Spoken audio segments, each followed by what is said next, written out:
But as we head into picks and bans for game number 2 here, we're going to see Soar Gaming, how they can adapt their strategy after coming off that first game loss. I mean, it's basically do or die right now for this North American squad, and whether or not they'll be the first team to potentially fall to Rival on the side of NA. This will be a milestone for Rival if they win this game. Their first LAN victory, not a single game victory, but a set victory would be very important for them, especially heading against Astral Authority for tomorrow's finals. I mean, Rival knows that they have huge shoes to fill and a lot to work on if they want to be able to go toe-to-toe with the rest of these squads. So already, though, significant improvement since the last time we saw Rival on a LAN stage. Soar Gaming really respecting Watson here. The Morrigan was an issue, transforming into the Vamana in the early stage, and then eventually the Camazots in the later portions, once the items came online, was too difficult to handle. Not only that, taking away the Zeus from Watson to follow up.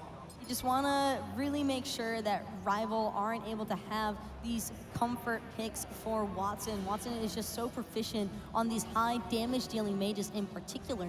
He absolutely loves it. I wouldn't be surprised though to see Rival potentially leaning towards a Soul because of it. Could be the case here, where actually Cernunos being banned away. Zachsy did a lot of damage, actually topping the player damage chart at the end of that last game despite not finding the W. Susanoo being banned away as well. First pick from Soar, it's going to be the Ravana. Osiris and Wukong from Rival, really wanting to get these warriors under their belts. I mean, you can't really go wrong with the warriors, and I wouldn't be surprised to see that some Wukong in the jungle role actually for Rapio. It could be the case, actually. We don't really know where those two gods are going. We could potentially just wait and see what Soar pick to see where Rival wants to stick those two warriors. But Soar, we're feeling very confident with Shaliver playing the Thoth, gonna run it back in game number 2. I think Shaliver had a great showing on the Thoth. It just only started to fall apart once his team stopped providing the peel that he really needed to stay alive and keep dropping his magical damage onto Rival. So all around, the Ravana and the Thoth, I think, were strong looks for Soar. I think I would prefer, with the Chronos ban being a thing, to see Zachsy on another aggressive but physical hunter. And if there's going to be a physical hunter, I was going to be leaning towards a Fafnir potentially to synergize with that, but it's going to be the Sobek support instead. Could still be a Sobek solo laner with Robin in the jungle. We still don't know. A lot of flexibility between Soar's draft, and Ganesh locked in for Rival. Not very common in the console world. This is an incredibly beefy composition, though, from Rival. They have so much frontline potential between the Ganesh, Sun Wukong, and Osiris. It's going to be incredibly difficult for Soar to really pack a punch into that line of defense. And not only that, Ganesh is going to be able to boost some of the damage from his teammates whenever he gets his line ability off. We could see even a Frenzy relic from Rival here, and if Jacob goes for that route, we could see some early gold furies from them. I wouldn't be surprised at all to see Rival kind of trying to press their advantages as much as possible. They have that initial boost of confidence from acquiring that win already and knowing that they just need one more to progress into tomorrow's matches. I mean, that's got to be a huge momentum swing for them. I love what Rival are doing here in game number 2, picks and bans. They are showing that they don't rely on the gap. They're going for a more aggressive support with Ganesh and taking away the safe support. They're still thinking that it could be a Sobek solo lead. I would preferably like to see the Nemesis ban, and there it is from Rival. That's what I was really waiting for, considering just how much frontline they'd already secured for themselves. Excellent choice to eliminate probably one of the best goddesses for taking out those kind of gods. There's still a Circuit available, though, that could look to burst down some of these warriors, preventing the sustain from the Somersault Cloud. Wouldn't be a bad idea either. Soul locked in here for a Rival. Soul is one of these gods that's going to be able to try to get off a lot of this magical damage here, but Fenrir locked in. Not an interesting idea, though, because the silence, though, the silence from Ganesh is going to stop that Brutalize. It could potentially stop the Brutalize, but I think the real mindset here is Kaedan kind of playing go fetch for Shaliver. If he can pick somebody up in that Fenrir ultimate, bring them straight to Shaliver, then they'll have a very strong setup combination there. But yes, there is a whole lot of concern because this is an incredibly tanky squad either way. Even if it is an Osiris or a Sun Wukong in the jungle and they're building a little bit more bruiser-oriented as opposed to just full-on defense, I just don't think that past the mid-game stage that's the draft that's really going to be taken a swing or a hit out of Rival. And speaking of aggressive hunters, Cernunos for Zachsy going to be locked in, and he's going to be very aggressive, no matter if it's going to be against the soul or the physical hunter. And I'm expecting actually Kaedan on this Fenrir to actually maybe lock down Ganesh, maybe pick him up in the Ragnarok, trying to lock him down. Dobson played Rama in game number 1, going to run that back again in game number 2. And it wasn't the worst case for him, despite getting out-traded in the early game, being 1 level behind Zachsy. Once the late game happened, all that went out the window. If it ain't broke, don't fix it. I mean, Rival made it work in game number 1, and granted, Ram doesn't have the strongest early, or laning phase, I should say, against the Kern, but all around, as long as Dobson is careful with his positioning and doesn't try to look too much for that 1v1 poke-out trade to establish the dominance in that dual lane, I think all around, this is an incredibly solid draft from Rival. How are you feeling here if you're a Rival in this draft? You just got the first game under your belt. You're 1 more away from getting your first land set victory. I think that this could potentially be Rival's 2-0 to take looking at these 2 drafts. I can appreciate the mechanical talent on the side of Soar. My primary concern, though, is that I just don't see this Fenrir really having that opportunity to really get up off the ground. Who's got to step it up here for Soar Gaming to prevent the 2-0 victory? It's got to be Kaedan stepping it up, but like I said, Fenrir just doesn't really seem like the jungler to be able to do so. He does have a decent amount of base damage with his Unchained. We could see him go for a very defensive itemization choices. We've seen some Fenrirs go for that case. It's actually going to be an interesting idea. Is Kaedan playing the Fenrir in that jungle role, going for that Bluestone Pendant, trying to optimize some of this extra damage over time? And granted, it's a strong selection choice. That's kind of just the way that you want to take things. But I'm just really hoping that this combination between him and Shaliber is going to be nice and crisp and clean. Because if they can make it work and get the snowball running, then Soar will be in an excellent spot, because this is really the draft that needs to take off in the early game if they want to make it work. So with Gnome playing this Osiris, I'm really surprised that they're leaving him alone yet again in a 1v2. It made sense the last game, considering it was a Vamana, right? You don't really care if the Vamana gets behind too much, because he's still going to do Vamana things either way. But an Osiris would definitely need, not necessarily need an early start, but it helps to give him a slight push so that he can get some solo kills potentially for himself. Well, you can see that Rapio and Watson are actually wrapping around to their own speed buff, as opposed to looking for any sort of initial aggression. And because of that, sure, Soar are going to be able to lock down the fire elementals, but not the blue buff. Wow, even doing a great job is Watson. I think he stole away 1, maybe even both of those mid Harpies with that stellar burst. So looking on the up and up for a Rival already. And that's going to make things incredibly difficult in the long run for Soar, because Watson already has that initial lead over Shaliber, which just means he might be hitting level 5 a little bit sooner if he can keep this just tiny bit of XP in his favor. Dobson was thinking about starting these Oracles, but it's actually Jacob making the issue force against Shaliber. The sprint being popped as well. themedievaldoc having to retreat alongside his mid-mage, and that's going to be a nice little victory for Rival, forcing that defensive relic. Incredibly strong, though. That sprint really coming up clutch from Medieval. Had it not been available, or had he opted even for a shell, I think that we might have seen a potential commit there from Rival and a first blood onto Shaliber. We could definitely see that as his comfort relic, it seems. Almost any given situation. As a Sobek player, you don't really need a sprint, considering once you go lurking in the water, you're going to slow everyone around you anyway. But it not only helps yourself, but it helps out your allies to get out of dodge. And Kaedan just trying to make the plays happen here onto Gnome. Probably looking, I'd imagine that he has his rune stacks, and so he's looking for that initial jump stun just to try and get some poke onto Gnome. Unfortunately, Gnome just kind of playing the passive route, understanding that he didn't get the initial aggression into that solo lane side, so if he can just play back a little bit. 1 level behind, though, currently is Shaliber, still sitting at level 3, whereas Watson sitting at that level 4 mark. So we're going to see that supernova coming out before the final judgment. That could be the one tipping point for Rival to try to get an early engagement off. Yeah, Shaliber's still sitting at level 3. Well, he just hit level 4, but either way, Watson is going to have at least a 1 level, 1.5 level lead.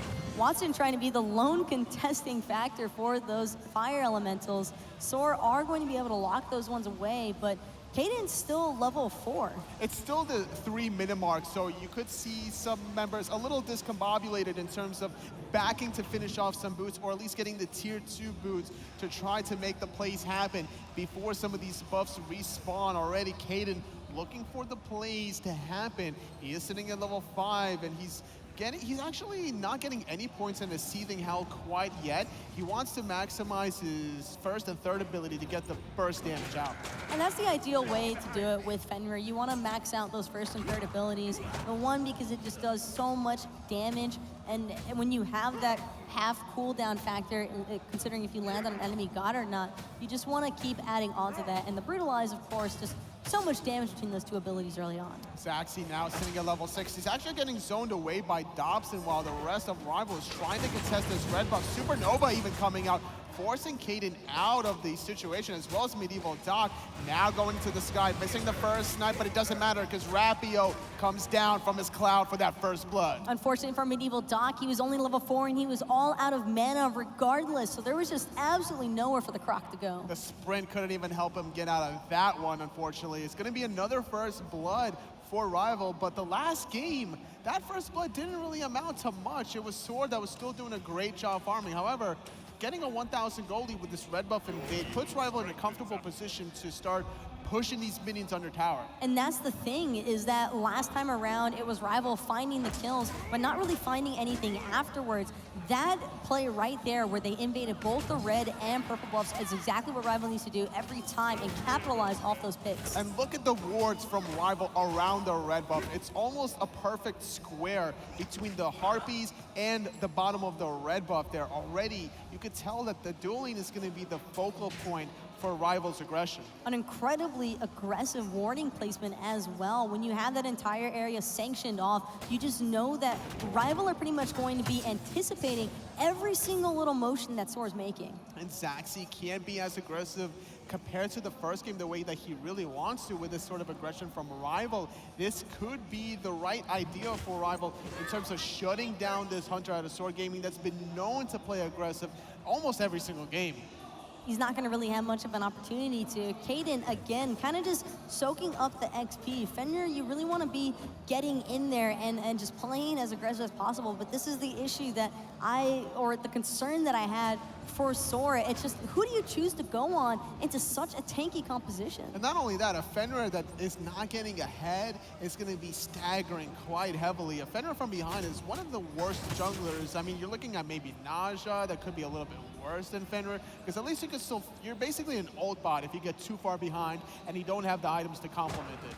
And unfortunately, because Kaedan's falling behind, Shalaver is as well. With that initial pick off of Medieval in the early game, it just means that it's kind of that trickle-down system, you know, with experience. It just opens up the jungle entirely for Rival, but for Soar, they've got to be careful and scared almost every single time they try to traverse into their own jungle. Well, Zachsy's not scared at all, trying to gain some space advantage in that dual lane, really trying to bully out Dobson, sitting at level 8 as well in the solo lane. We're going to see a 2v2 action here. It's going to be a lot of damage, though, from Rapio and Gnome, and it's going to be a nice cudgel for the second kill for Rival. Warriors kind of just doing what Warriors do best, taking away your health entirely in that early game. StormyRays even poked out so heavily, and now Medieval actually trying to get away from JacobHL. Fire Elementals are Rivals to control. Rival, they're getting the kills, they're getting the neutral objectives to follow up, extending their goal lead to about that 2,000 marker here. A much quicker pace for Rival. They really want to close out this set. It's not even that. That red buff has just respawned for Soar. Zachsy's not going to have an opportunity to lock this one down, recognizing that everybody, he's got company. There's no possible way, unfortunately, for the Soar Gaming Hunter to secure his own red buff. No gold or experience for that guy. No gold or experience for Kaedan either. Still struggling to get some momentum for the Sword jungler. It's not looking too good for the Fenrir, but Rival are not done yet. Supernova slightly off the mark, but they get Kaedan to less than half health. Rapio wasn't able to connect either with the Tiger Stun, but it doesn't even matter. He still gets credit for the kill. Thank you, Ganesh. Ganesh, clutch dash right at the corner of the Dharmic pillars. Unfortunately for Kaedan, maybe he could have used that Ragnarok to get the extra CC immunity as well as the movement speed to get out of that one. but it won't make too much of a difference. I think either way, Rapio was going to choose to chase him down, and having the 72 transformations on a Wukong, you're never really going to be able to run away, especially on the Fenrir. There's just so much chase down potential on the side of Rival. Absolutely, the Eagle form can cover so much distance, whether or not you have that speed buff, especially the long range poke with that cudgel. He's actually maxing out the Master's Will instead, and I like that idea because it's a flat mana. It's less mana than if you max out the cudgel, and it does even more damage to players once that ability is maxed out anyway. Plus, the slow is just absolutely devastating to deal with. And in Soar's circumstances, these are all gods that rely pretty heavily on the singular escapes. You've got Kern with the dash, you have Fenrir with the leap, and if they get caught out by that slow, it makes things incredibly difficult as far as surviving is concerned. And considering that they're both 10-second cooldowns, it's a nice little logical choice here coming out of the Wukong jungle, still trying to force some of these neutral camps. It's a Rival. They don't want to give anything back to Soar Gaming, stunning out StormyRays, getting to him about half health, forced to use that Mystic Rush ultimate just to get away, but I like the hesitation rather, or the patience rather, from Rival not committing with the Lord of the Afterlife to chase that one. That's all that they wanted though. They wanted to force out StormyRays ultimate. That just means even more pressure for Rival to take up inside of this jungle. And you saw Kaedan kind of just hugging around that blue buff area. He couldn't commit. He was hesitating because he knew if I jump in to try and help Stormy right here, I'm going to die. And unfortunately for Shalibur, because the rest of his team is behind, he just has to sit back in mid lane and wait for the rotations to happen. That's just not on the schedule for him. He's going to be struggling a little bit as well, sitting at level 9 compared to Watson sitting pretty at level 10. Sprint being popped by themedievaldoc. They're really afraid that Rival were starting that goal here, but it's reset. Dharmic Pillar's coming out. Jacob not connecting with that dash. The final judgment needs to connect. It will, but it's not enough for the kill. And it's going to be StormyRays actually falling on that backside. Kaedan trying to bring a tasty treat to Shalibur, but he's got no mana, and instead he just carried a warrior to his back line. themedievaldoc takes a spill as well. That's 2 dead Soar members. This time, Rival could definitely go for the Gold Fury. Second snipe is good. Third one is off the mark. The tether stun from Gnome will force out the Purification Beads from Zachsy, but it's going to be a little bit of a dive from Rapio. He doesn't have the Summersault Cloud available, so he's not going to want to fully commit onto that one. I was waiting for him to drop the cudgel onto Zachsy and clean that one up as well. But fortunately for Zachsy, I think it was still on cooldown. Rapio opted to just get out of that circumstance. But all around, Soar kind of just being pushed out of the map. And not only that, Rival secured themselves the Gold Fury at the same time as that semi-dive under that tier 1 dueling tower. Luckily for Zachsy, that cudgel wasn't being maxed out. It's only sitting at level 1, so whether or not he used it, I don't necessarily think it would have been a kill. Thanking his lucky stars, but it's not looking too pretty for Soar Gaming. Over 6,000 experience in the deficit. And it's only 11 minutes in. Last game, it took over 24 minutes before any real lead was established between these two teams. This time around, entirely 180 from game number 1. Rival has just put the heat straight onto Soar, considering that this is a do or die scenario for their land surviving chances. It is not looking too good for Soar right now. Not at all for the North American side of things. You know, they struggled a lot on the PC side, and it seems that EU can extend to the console world as well. Rival looking very strong in the second game of this best-of-3 set. And Gnome, with the level 13, poor Kaedan is still trailing behind at level 10. Shalibur as well. 3 members on the side of Soar still level 10. And the lowest member on Rival is 11, and that's the Ganehsa. It's also going to be the mid player, Watson, sitting at, or just now hitting level 12. And I like the double warrior selection between this Osiris and Sun Wukong that was drafted very early for Rival. They really wanted to get that frontline presence very early on. And it's working out beautifully for Rival. They've just had so much pressure the entire game that it's really just made things incredibly difficult for Soar. And the only experience that they're really able to split has been split between like 3 members. So it's just so hard for any of them to acquire any real XP. So if I'm Soar Gaming, I know this lead is not out of control quite yet, but what measures do you take as a player here for North America to prevent this from spiraling out of control? Soar just had to be incredibly careful with their engagements and possibly even bait Rival into chasing them into those towers. Juking around a little bit is probably going to have to come into play as well, but really, Soar just need to connect with this Fenrir Ragnarok Final Judgment combination. Is there a specific player they're really focusing on? Because Gnome is just so tanky, and yet again, he's going to get pulled under this tier 1 tower, dropping the Thorns to follow up. Brutalize is going to force out that Lord of the Afterlife. The Unchained is going to connect as well, but he's really worried about the Mystical Male. StormyRays is not done yet. Not even worried about Rapio, Watson, or Jacob. Finally able to find the damage is Soar, and they were able to clean him up just fine. But now it could be Medieval paying for his sins, trying to get away from this squad of Rival, and it is going to work out for the Croc. He's going to be able to pluck away. 1 member dead here. Gnome took a spill earlier on, but a lot was invested into him to find that kill. Kaedan barely got out of that one as well. He really didn't want to extend there with the jungler Rapio right around the corner, but we saw the Soul Laner actually just not a care in the world. StormyRays dove that one with a Mystic Rush. And that's kind of what needs to happen. When the Sunder was off the mark from Soar, as soon as StormyRays missed it, he still chose to pull on that full commit. And speaking of commit, Shalaver is about to get exterminated by Rapio. Despite not finding that Somersault Cloud, the damage from the Cudgel in the end was good enough. Kaedan using that Purification beats the silence. Coming out of JacobHL is not going to extend long enough to prevent that small jump of a Brutalize to allow Kaedan to get away from that one. So a nice cleanup kill though. Shalaver slightly out of position in that one. Strong zoning though by Zachsy. I think he really saved the life of Kaedan there. So that was a good play from North American Hunter. But StormyRays, same can't be said. TP'd straight into the wrong neighborhood. No option for him to survive that one. Medievaldoc, though, he's going to get chased down by all 5 members of Rival, getting caught in the Dharmic Pillars. Second dead member from Soar Gaming, and look where he died, right next to that Portal Demon. And I mean, yet again, Rival just really turning up the heat onto Soar. They are able to secure that, but it's going to be Kaedan actually getting turned onto by Dobson, and Jacob's gonna get out of there with less than 10 HP. He barely got out of that one, just needed to sneeze on him to find the kill. Not able to steal away the objective, not able to find any kills in response. Soar Gaming are going down a dark path very quickly here.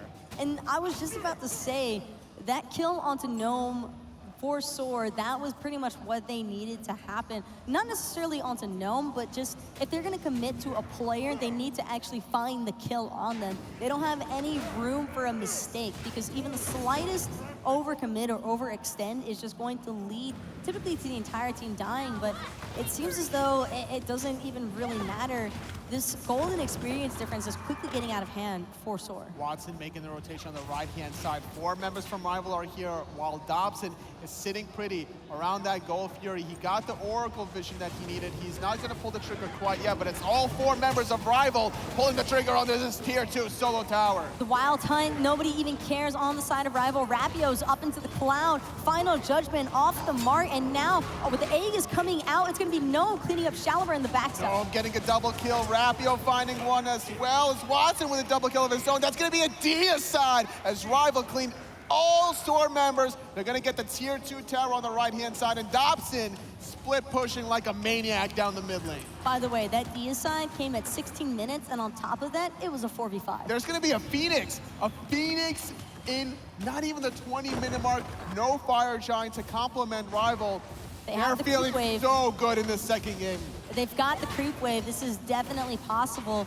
All these members are incredibly low, though. They need to get out of dodge right now. Dobson was trying to do the same thing in the mid lane, but as a lone Rom, only 17 minutes into a game, it wasn't quite possible just yet. You don't have the late game damage items, despite having the fully maxed out attack speed steroid. It was a good idea and mindset, but without more than just that 1 member, not gonna find the second Phoenix, but we'll find a potential Gold Fury here. And he's just kind of just trying to solo this one off. I mean, he might have a member or 2 come to save him, but Zachsy might have just spotted this one out. This could be a potential turnaround for Soar, and he's choosing to keep it leashed. But Dobson goes into the sky. Soar Gaming, Zachsy doing a great job getting the Gold Fury low enough to be able to dash through it. And the dash at Cernunos does quite a bit of damage. That was a beautiful play by Zachsy, not just forcing Dobson off of the objective, but also making sure that he kept it leashed, because when it's that low, you might as well pick it up for your team. Soar drastically needs gold. Is this going to be the first step of a potential comeback for Soar Gaming? They're still down almost 10,000 gold here, Taco. If there's hope for a comeback, that is probably going to be the starting line for it at the very least. We're going to see a potential grouping up from Rival around this Fire Giant. That's going to be the next step for them. All they really have to wait for is for some of these fire minions to start trickling down that solo lane action, and that's going to force some of the Soar members to deal with it, and that's when Rival can start to bait a teamfight around Fire Giant. Could be a 5-on-3 or maybe even a 5-on-4. The unfortunate part here for Soar is that they kind of just need to bank on more objective steals right now. They need Rival to kind of stop paying attention to potentially even a Fire Giant. Dark Pillars being used, Kaedan locking in one, but Watson with a supernova, eliminating Shaliber. No final judgment for him. And it's gonna be now Rapio chasing down Kaedan. Tiger Stun hitting into the creep wave though, saving the life of Kaedan for now. I would have liked to see him go into the Ox form to be able to knock through every single minion and some more multiple Soar members. We're gonna see a second Phoenix attempt doing so much damage. It's both Dobson and Watson. These two physical and magical hunters are able to really melt these objectives. Losing 2 Phoenixes before the 20-minute mark is just so brutal because the fire minions just deal so much damage, especially when you're as far behind as Soar.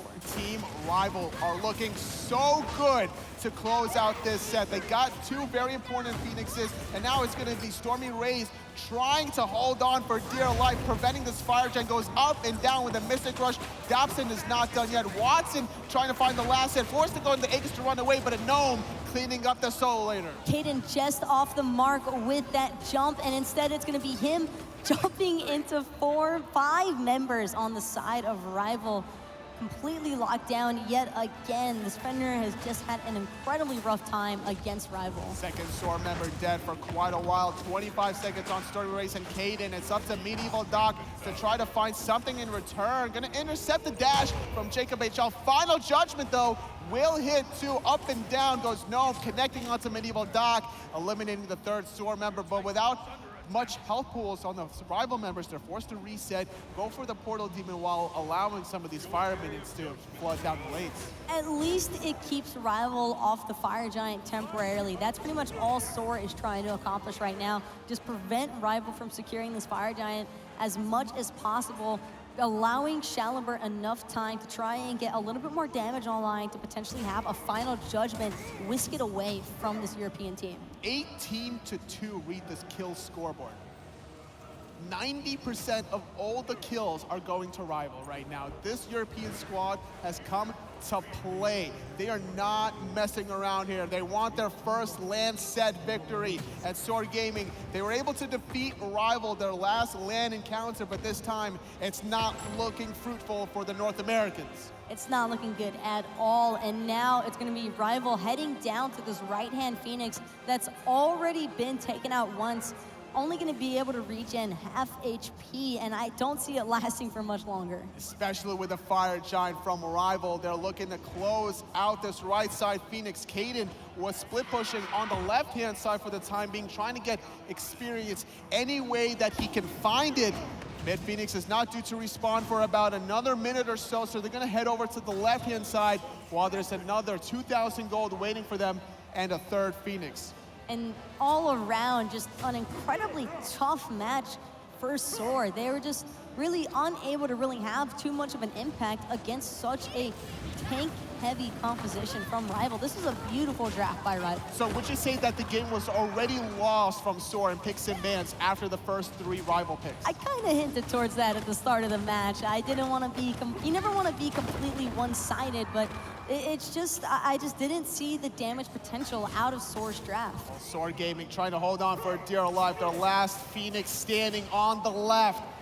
Rival with Fire Giant on all 5 members, flooding in, popping the shell. Gnome absorbing a lot of damage. Zachsy with the ultimate, taking a lot for himself. Dark Pillars coming out as well, taking a little bit, forced to retreat. Kaedan trying to dive into the backline. Brutalize is good, but he can't find the kill onto Gnome. Taking more damage from the Thorns out of his Brutalize, making it all too easy for Rival, excuse me, to clean him up. The and snipes are good. Dobson finding one. Rapio going to go into the sky. Surrender vote from Soar Gaming. All 3 Phoenixes are down. Team Rival, they're going in and they want that Titan. Only 3 members still alive on the side of Soar. Zachsy trying to swing away on this Kern, but it's not really deterring the European squad. They're just pretty much drawing their lamb to the slaughter. Absolutely, they're waiting for these firemen to flood down the mid and the right-hand side. Mid Phoenix comes up, goes down right away, and Team Rival get their first land set victory. They're gonna head to the finals to face off against Astral Authority.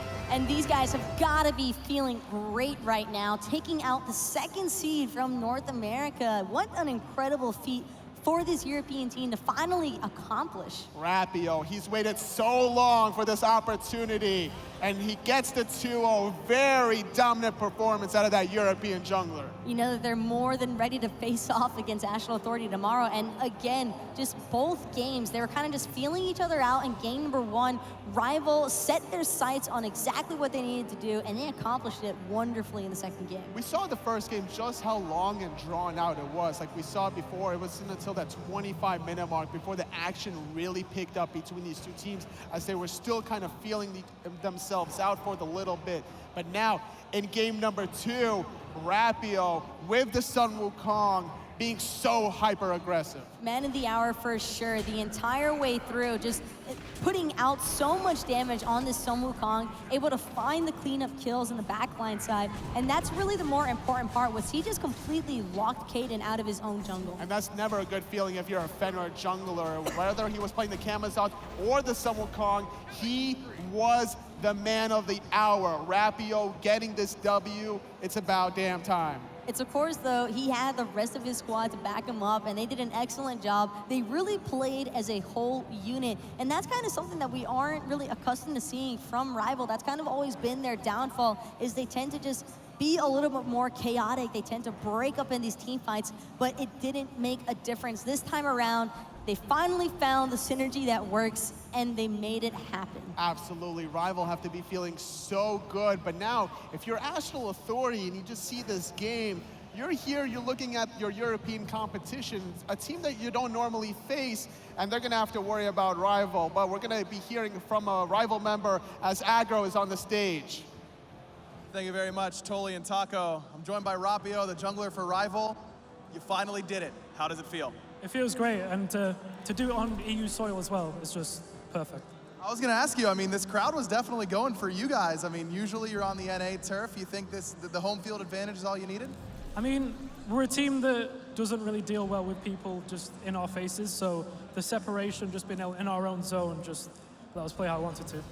I mean, you guys always seem pretty confident coming to these events. You always say that this is going to be the one that we're going to finally do it. What was the big difference? Was it this different sort of stage setup, or where you were just focusing on your own game? Gnome was confident for once, the first time, and he played amazing. And then Dobson, his Rama was just amazing. Well, you guys played great, but you've got a pretty tall task, Astral Authority in the finals. How do you kind of celebrate this win, but also stay focused for tomorrow? We'll just go into the Astral game like this one. It's like, we know we could beat everybody if we just play our own game. That's all we have to do. Rapio, congratulations again. Do you have any shout outs before we let you go? Shout outs to the crowd, sponsors, everyone, like just everyone, honestly. All right, well. And Europe. Of course, and Europe. Well, here we are in Valencia. There's the right spot to do it, that's for sure. But we're going to throw to a quick break. Make sure you stick around because we've got the PC semifinals coming at you next.